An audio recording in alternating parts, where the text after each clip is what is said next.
is with a heavy heart and a deep sense of concern about the ongoing violence, chaos, and unrest in many parts of Nigeria that I make this appeal to the government and people of our dear country, Nigeria, to eschew violence and embrace peace and dialogue in finding solutions to the challenges we face as a country.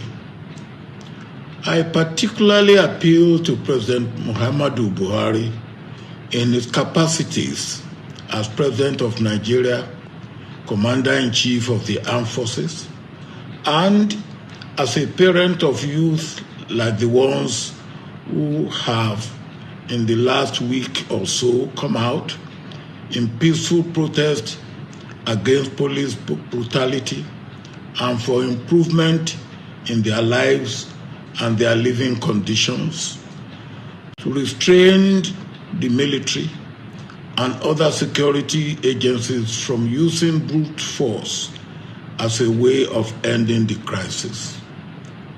The shooting and murder of unarmed protesters, no matter the level of provocation, has never been effective in suppressing public anger and frustration.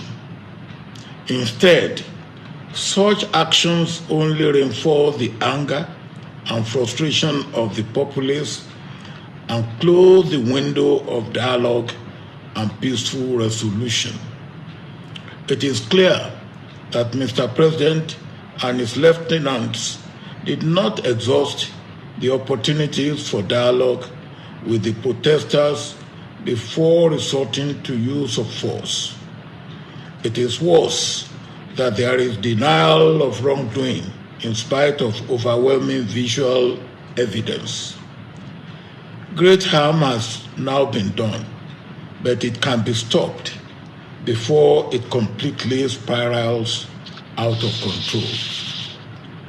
We are at a critical moment in this crisis, and Mr. President must act now before it is too late.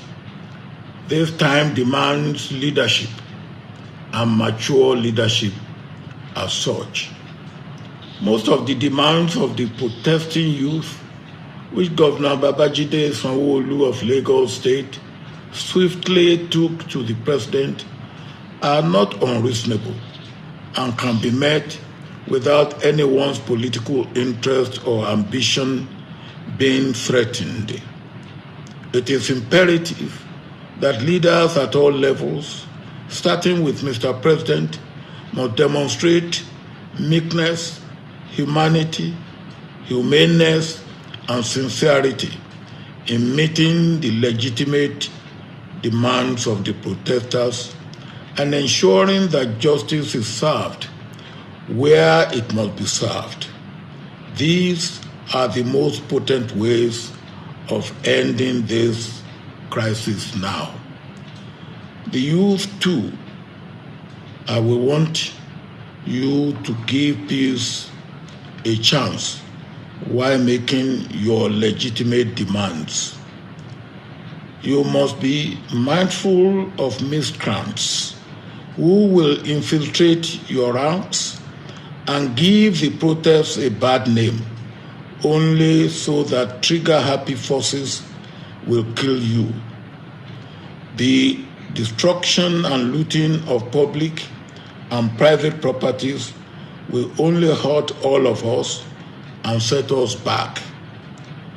The targeting of individuals and groups for attacks and reprisal attacks will only further widen our divisions, escalate the crisis, and threaten our fragile unity. This is yet another moment when our nation is on the edge of a cliff. Our individual and collective actions now and in the next few days will determine where we will go as a nation. May God help us in taking the right steps in the right directions.